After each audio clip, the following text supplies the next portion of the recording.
Chaos in Chinese is Hun-tun, in Japanese Hun-tun, is related to Chung Tzu's story.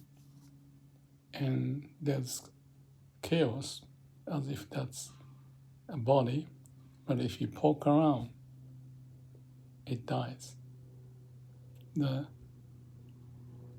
point of this story is that leave the nature as it is, but if you play with it, things get disturbed and not live well, even if the liveliness is gone by poking around.